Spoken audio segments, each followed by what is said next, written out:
പിതാവ് ഇപ്പം 36ാമത്തെ general board meeting കഴിഞ്ഞപ്പോൾ പിതാവിന് ഈ മീറ്റിങ്ങിനെ കുറിച്ച് എന്താണ് പറയാനുള്ളത്? വളരെ സന്തോഷമുണ്ട്. ഭാരതത്തിലെ എല്ലാ കത്തോലിക്ക മെത്രാന്മാരും ഒന്നിച്ച് ഇവിടെ വരുമ്പോൾ നമ്മൾ പൊതുവെ എല്ലാവരെയും അതാത് റീജിയനുകളിൽ ഒന്നിച്ച് കാണുന്നു എന്നുള്ളത് നിലനിൽക്കെ തന്നെ ഇവിടെ ഒന്നിച്ച് എല്ലാവരും കൂടെ വരുന്നു എന്നുള്ളത് ആ കൂട്ടായ്മയെ ശക്തിപ്പെടുത്തും. പിന്നെ സഭയുടെ പൊതുവായിട്ടുള്ള ഭാരതത്തിലെ നമ്മുടെ ഇന്നത്തെ അവസ്ഥകളെക്കുറിച്ച് ഷെയർ ചെയ്യുമ്പോൾ അതെല്ലാവർക്കും മനസ്സിലാകും.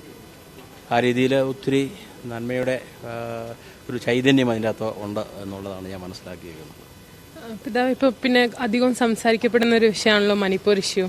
അപ്പോൾ അതിനെക്കുറിച്ച് ഒരു ചർച്ച ഉണ്ടായി എന്നുള്ളത് കേട്ടിരുന്നു. തീർച്ചയായിട്ടും നമ്മളെല്ലാവരും കർത്താവിൻ്റെ ഭൗതിക ശരീരത്തിലെ അംഗങ്ങളാണ് സഭയെന്ന് പറയുമ്പോൾ.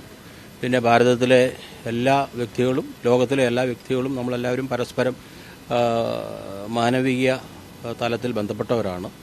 അതിലുപരി ക്രിസ്ത്യാനികളെന്ന നിലയിൽ നമ്മൾ പരസ്പരം ബന്ധപ്പെട്ടവരാണ്. അത് അവിടെ ഏത് സഭയെന്നുള്ളതല്ല, ആരായാലും അനാവശ്യമായിട്ട് അല്ലെങ്കിൽ അതുപോലെ തന്നെ അവർക്ക് ലഭിക്കേണ്ട അർഹത ലഭിക്കാതെ മറ്റുള്ളവർ ചൂഷണം ചെയ്യുന്ന രീതിയിലൊക്കെ ഇടപെടുമ്പോൾ അതൊക്കെ നമുക്ക് വേദനയുണ്ടാക്കുന്ന കാര്യങ്ങളാണ്. അപ്പോൾ അതിനുവേണ്ടി പ്രാർത്ഥിക്കാവുന്നേ ഉള്ളൂ. വ്യക്തി താല്പര്യങ്ങളും സ്വാർത്ഥതയൊക്കെ കൂടി വരുമ്പോഴാണ് ഇതെല്ലാം സംഭവിക്കുന്നത്. അത് ആരെയും കുറ്റപ്പെടുത്തിയിട്ട് കാര്യമില്ല. അവർ നന്മയിലേക്ക് വരാൻ വേണ്ടി അവർക്ക് വേണ്ടി പ്രാർത്ഥിക്കുക എന്നുള്ളതാണ്. ശത്രുക്കളെ സ്നേഹിക്കാനാണല്ലോ കർത്താവ് പറഞ്ഞിരിക്കുന്നത്. അപ്പോൾ ആ രീതിയിലുള്ള ചിന്തകളൊക്കെ ഞങ്ങൾ പരസ്പരം എല്ലാവരും ഷെയർ ചെയ്തിട്ടുണ്ട്. കൂടുതൽ നന്മ നമ്മൾ പ്രതീക്ഷിക്കുന്നു. We hope for the best. പിതാവ്, പിന്നെ മൈനോറിറ്റി, നമ്മൾ ക്രിസ്ത്യാനി ഒരു മൈനോറിറ്റി കമ്മ്യൂണിറ്റി ആണല്ലോ. അപ്പോൾ ഇപ്പം സെൻട്രൽ ഗവൺമെൻറ് ആണെങ്കിലും കേരളത്തിൽ ഭയങ്കര സപ്പോർട്ടീവാണ്. പക്ഷെ വേറെ സ്റ്റേറ്റ്, നോർത്തിലോട്ടോ ഇല്ലേ സൗത്തിലെ തന്നെ വേറെ സ്റ്റേറ്റ്സിലോട്ട് വരുമ്പം ഇപ്പം കർണാടകയിൽ തന്നെ ആൻറ്റി കൺവേർഷൻ ബിൽ അങ്ങനെയൊക്കെ കുറേ കാര്യങ്ങൾ വരുന്നുണ്ടല്ലോ. അപ്പോൾ അതിനെക്കുറിച്ച് എന്തെങ്കിലും? ഈ ആൻറ്റി കൺവേർഷൻ ബില്ലെന്ന് പറയുന്നത് കൺവേർഷൻ, മാനസാന്തരം, അതിനെ ആർക്കും തടയാൻ പറ്റത്തില്ലല്ലോ. ആ രീതിയിൽ ഒരു മതത്തിൽ നിന്ന് വേറൊരു മതത്തിലോട്ട് നിർബന്ധിച്ച് മാറ്റുക എന്ന് പറയുന്നതിനെ ഒരിക്കലും കത്തോലിക്ക സഭയോ ആരും അംഗീകരിക്കുന്നില്ല. നമ്മളങ്ങനെ ചെയ്യുന്നുമില്ല.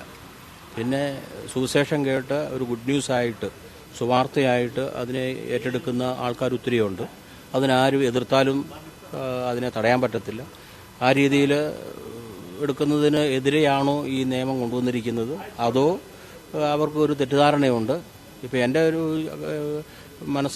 ഞാൻ മനസ്സിലാക്കുന്നതനുസരിച്ച് ഇതൊരു തെറ്റിദ്ധാരണയുടെ പേരില്ല എന്ന് പറഞ്ഞാൽ എല്ലാവരെയും ക്രിസ്ത്യാനികളാക്കുന്നു. ഒരിക്കലും അങ്ങനല്ല. അത് കേട്ട വചനം വിശ്വസിച്ച് ആ രീതി വരുന്നവരൊക്കെ ഉണ്ടെങ്കിൽ അത് ഭരണഘടനയിൽ പറയുന്ന ഒരു കാര്യമാണ്. അപ്പോൾ അതിന് അല്ലാതെ കണ്ട് വേറൊന്നുമില്ല. ഇവിടെ നിയമം ഉണ്ടാക്കിയാലും ഞങ്ങൾക്കൊന്നും അങ്ങനെ ഒരു വിഷമങ്ങളൊന്നും ഇതുവരെ വലിയ സീരിയസ് ആയിട്ടൊന്നും വന്നിട്ടില്ല. പിന്നെ ചില കാര്യങ്ങൾ ഗവൺമെൻ്റ് അല്ല, ചില ലോക്കൽ നേതാക്കന്മാരൊക്കെ കുറച്ചൊക്കെ വിഷയങ്ങളൊക്കെ ഉണ്ടാക്കുന്നു എന്നുള്ളത് കേൾക്കുന്നുണ്ട്. അതൊന്നും തീർച്ചയായിട്ടും കർത്താവിൽ വിശ്വസിക്കുന്ന അല്ലെങ്കിൽ കർത്താവിന് വേണ്ടി പ്രവർത്തിക്കുന്ന ആർക്കും അതൊരു പിന്നോക്കം പോകുന്ന ഒരു വസ്തുതയല്ല.